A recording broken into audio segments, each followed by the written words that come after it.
পেঁয়াজ রসুন দিয়ে মুসুর ডাল রান্না করব একটু অন্যরকমভাবে। পেঁয়াজ রসুন কেটে নিয়েছি, আদা ঘষে নিয়েছি। এবার মুসুর ডাল ধুয়ে সব একসাথে মেখে নেব।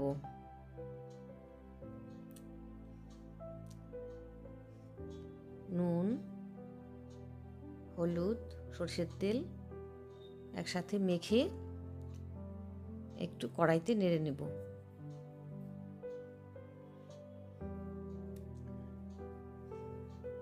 নাড়া হয়ে গেছে, এবার জল দিয়ে দিলাম।